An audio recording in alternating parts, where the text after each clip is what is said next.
The night was restless long before the sirens came. The city slept in fragments, windows glowing faintly in the projects like tired eyes refusing to shut. The hum of distant traffic mixed with the occasional bark of a stray dog. Somewhere, a radio played an old blues track, the kind that made you feel every bruise life ever gave you. And then came the pounding on the door. It was violent, impatient, the kind of knock that didn't belong to neighbors or friends. Each thud rattled the thin walls and woke up the dust that had settled in corners. From the hallway, voices. Heavy boots against the floor. Radios crackling. The sound of authority arriving not to help, but to take. The voice cuts through, heavy with emotion. In this city, eviction doesn't just mean losing a home. For some, it means losing the last piece of dignity the system hasn't already stolen. And for him, it meant something even bigger. It meant war. Open up. Sheriff's Department. You got 30 seconds before we come in. Inside, Marcus Carter sat on the edge of his worn-out couch, head in his hands, eyes burning from a sleepless night. 38 years old, built from struggle and sweat, skin dark like the midnight outside, he looked like a man who had carried too much weight for too long. His daughter, Maya, only 12, peeked from the bedroom doorway, eyes wide, clutching the sleeve of her pajamas. "Daddy," her voice trembled. "Are they here?"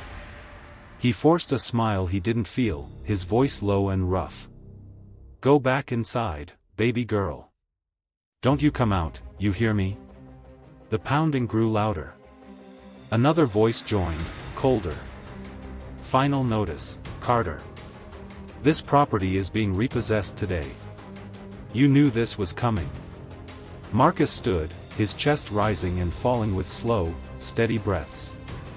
His apartment was bare, a few framed photos on the wall, dishes stacked in the sink, a mattress with no frame in the corner. Everything he owned could fit into 2 bags, maybe 3. But it wasn't about the things.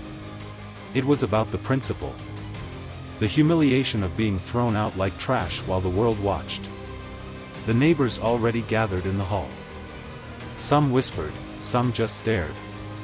Faces old and young pressed against cracked doors, eyes filled with pity and fear. This wasn't the first eviction they had seen. And it wouldn't be the last. "Marcus," an older woman's voice broke through from across the hall. Miss Lorraine, gray hair wrapped in a scarf, leaning on her cane. "Don't let M break you, baby. You hear me? Don't let M." He nodded once, his jaw tight. Then again, voice shaking with anger, this was not just about rent. This was about the way the system was built. Designed to push him out, to push all of them out, one eviction at a time, until nothing was left but silence where a community used to be. The lock rattled. Keys jangled. And then the door swung open. 3 officers stepped inside, followed by a man in a suit with a clipboard. The landlord's representative. His smug expression said everything his mouth didn't. "Mr. Carter," he began, tone rehearsed, "as of this morning, this unit is officially repossessed. You and your belongings must be removed immediately." Marcus didn't move. His eyes locked on the man, then drifted to the cops who were already spreading out in the room, hands resting near their holsters. "Where am I supposed to go?" Marcus asked, voice calm but sharp. "That's not my concern," the suit replied flatly. "You've been given ample notice. This could have been avoided if you had complied earlier." Marcus laughed bitterly, shaking his head. "Complied? That's a pretty word for bowing down, ain't it?" The officer nearest him stepped forward. "Sir, we don't want trouble tonight. Just pack up your things and step out." From the bedroom, Maya's small voice broke through the tension. "Daddy?" All heads turned. The landlord's man frowned. "Children shouldn't be here. This is exactly why compliance matters." Marcus's jaw clenched so tight it hurt.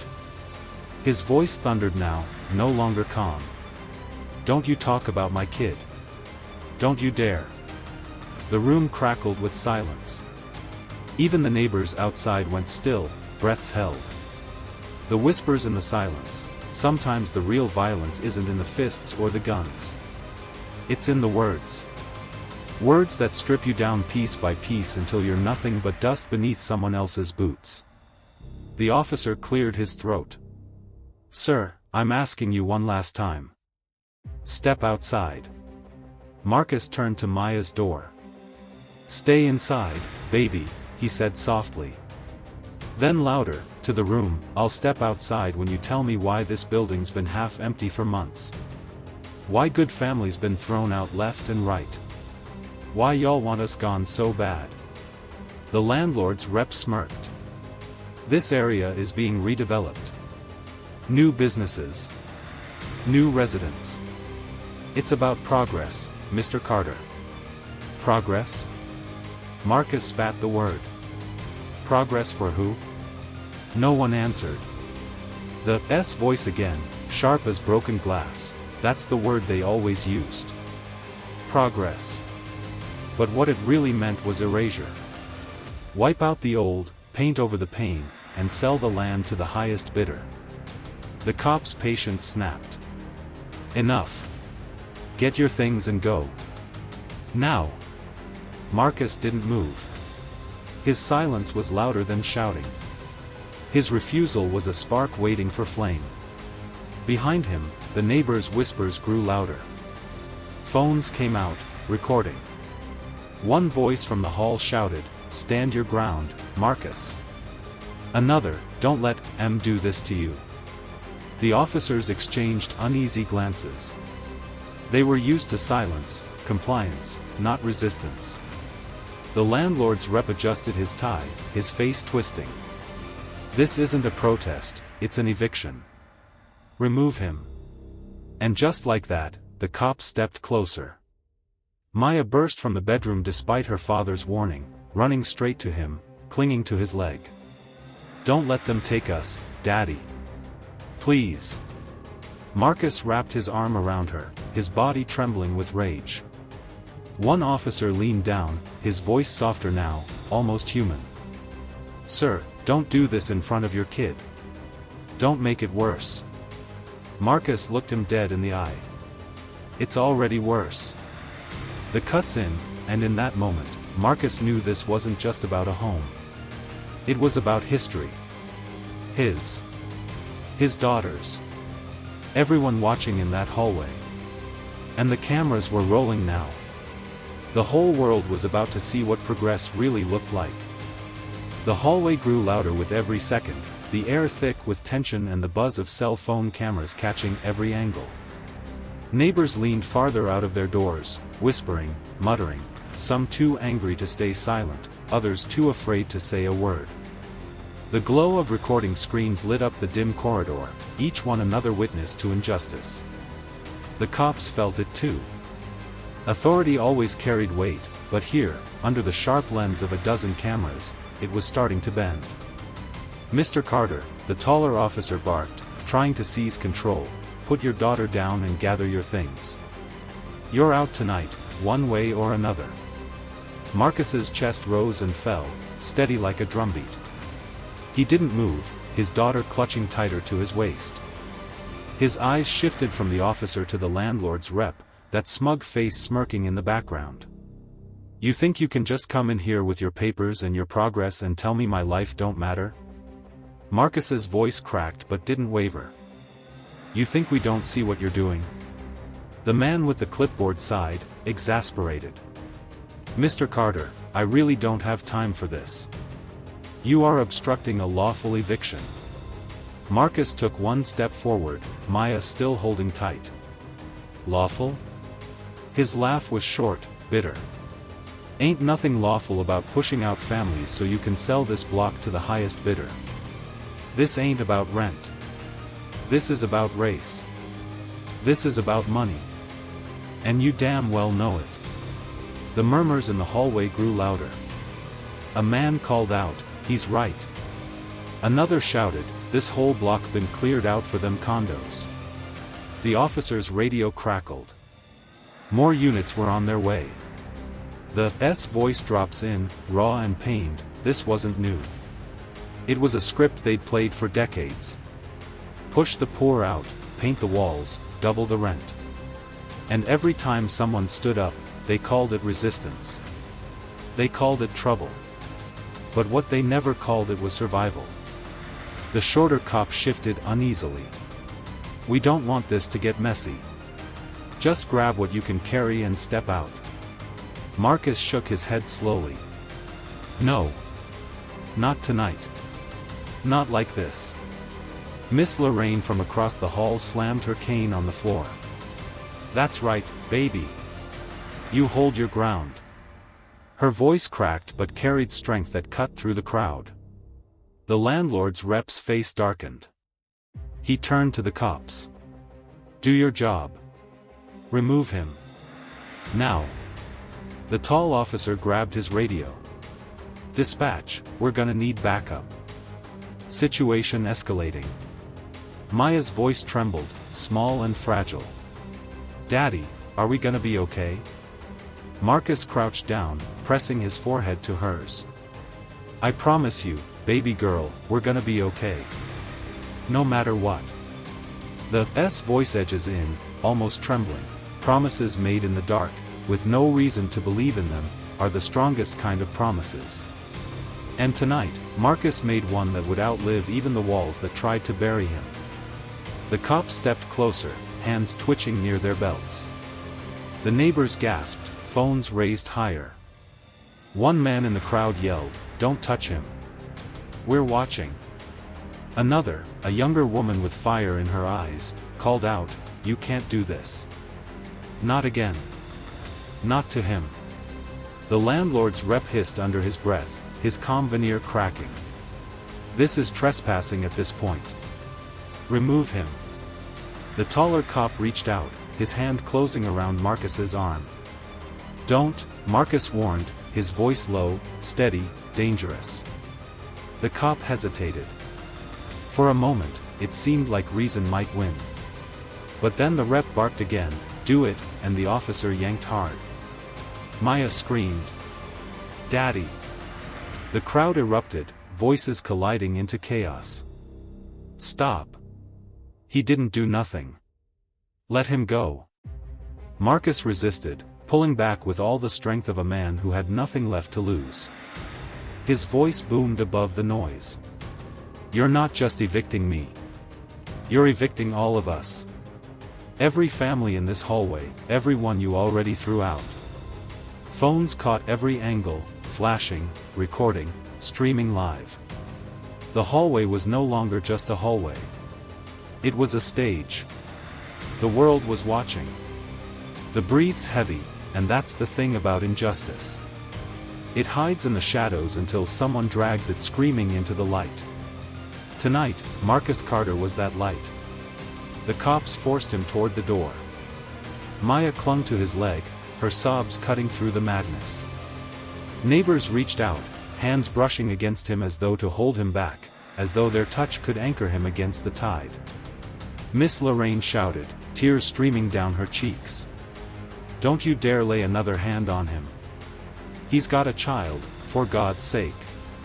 But the officers kept pushing. And then, the sound of glass shattering. Someone in the hallway threw a bottle. It smashed against the wall, inches from the landlord's rep. He jumped back, furious. This is an unlawful gathering, the tall cop shouted. Everyone clear the hallway now. But no one moved. Not an inch.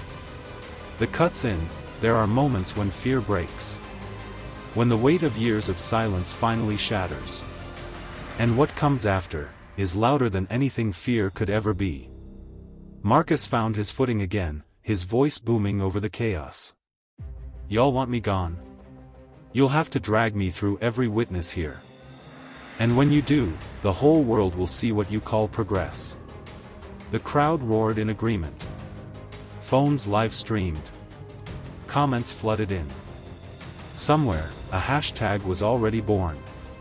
The landlord's rep, pale and shaking now, pointed at Marcus. You'll regret this. Every last one of you. But his voice was drowned out by the chants rising from the hallway. No justice, no peace. No justice, no peace. The officers froze. Backup was on its way, but already, this was spiraling beyond control. The S voice carries like a prophecy: in every revolution, there's a spark. Small, fragile, easy to ignore. Until it touches dry wood. And then it becomes something else entirely. Tonight, Marcus was the spark. And the fire was only just beginning. Maya buried her face against her father's chest. He kissed the top of her head, his eyes locked on the men trying to strip him of everything. And then he smiled. Not a smile of defeat, but of defiance. A smile that said, "You don't know who you're dealing with." The crowd saw it too, though they didn't yet know what it meant. To them, it was the smile of a man who refused to break. But in time, they'd realize it was more. It was the smile of a man already planning his next move. By dawn, the block was buzzing like a wound that refused to close. The eviction had spilled out of one apartment and into the bloodstream of the entire neighborhood. What had started as a few phones recording in a dim hallway now lived on every feed, every timeline, every conversation. Clips of Marcus holding his daughter while officers pulled at him had spread like wildfire. News anchors replayed it with solemn faces. Comment sections burned with rage and debate. Some called him reckless. Most called him a hero. The landlord's rep didn't care about hashtags or sympathy. By the time the sun came up, he was already in a conference call with developers, his voice sharp with fury. "He's turning this into a circus. I want him gone. Today. No delays." The voice on the other end asked calmly, "And the others?" "All of them," he snapped. "Clear the building. Tonight if possible. We can't risk momentum building around this." The whispers, heavy with foreboding: "That's the way the system works. One act of defiance breeds fear. Not fear of violence, but fear of hope. And nothing terrifies power more than hope." Marcus sat on the curb outside, a trash bag at his feet filled with what little he had managed to grab. Maya leaned against him, silent, her small hands wrapped tight around his arm. Neighbors brought blankets, coffee, whispered words of comfort. But Marcus's eyes were far away, fixed on something none of them could see. A younger man squatted down beside him, hoodie pulled up. "Yo, Marcus. You trending, man. You know that? They talking about you everywhere." He held out his phone, showing Marcus his own face frozen in a screenshot mid-shout, veins in his neck straining, Maya clinging to him. Underneath, millions of views. Marcus blinked. "That's supposed to mean something?" The young man grinned. "Hell yeah. It means they watching now. It means you ain't alone." Miss Lorraine hobbled over, cane tapping angrily against the pavement. "Baby, you can't let them take your spirit. You hear me? They've been trying to take mine for 70 years, and look, I'm still standing." Marcus forced a tired smile. "You stronger than all of us, Miss Lorraine." She narrowed her eyes. "Don't you forget that strength runs in you too. The cuts in, every soldier has a moment when he doubts the fight. When the world feels too heavy, the enemy too big. But sometimes, it only takes a whisper from the right voice to remind him why he's still standing." Before long, more squad cars rolled up. Officers stepped out, their faces grim. This time there were more of them. The crowd tensed. Phones rose again. The commanding officer lifted a megaphone. "Attention residents. This building is being cleared effective immediately. All occupants must vacate or face arrest." A wave of gasps rippled through the crowd. Families clutched each other. Children cried. The threat was real now. Marcus stood, Maya still holding his hand. His voice carried over the murmurs. "You hear that? They ain't even pretending no more. This ain't about me. This is about all of us. They want us erased.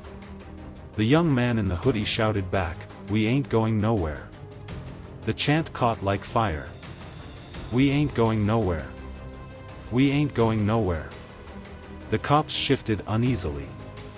Backup was called again. The landlord's rep appeared at the edge of the crowd, flanked by men in suits.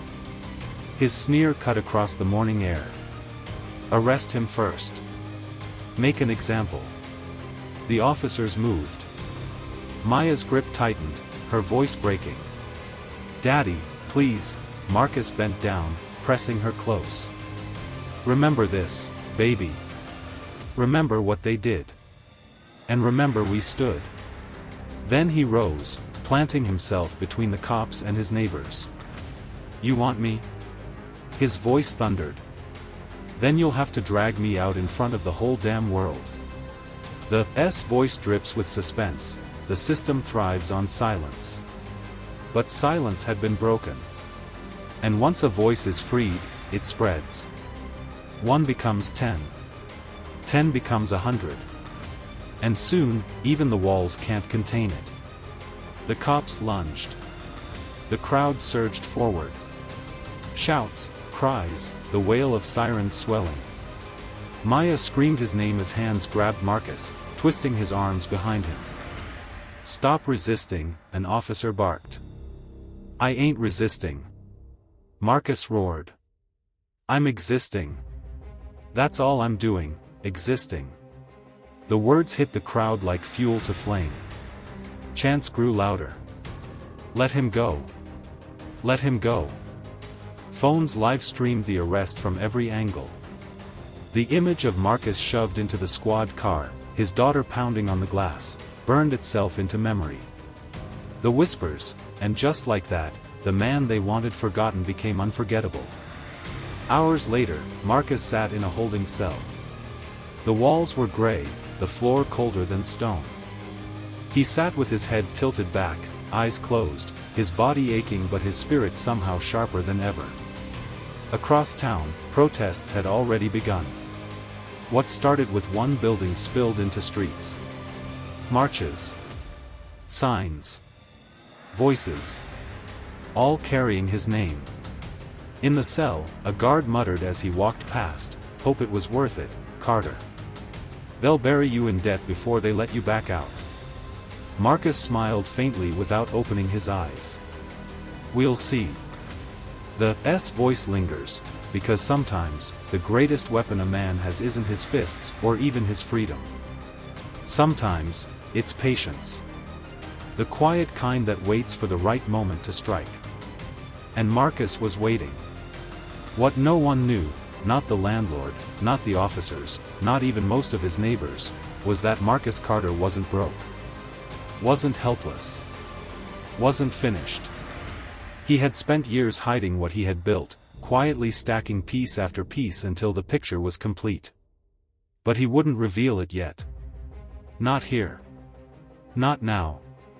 No, he would wait. He would let them think they had one.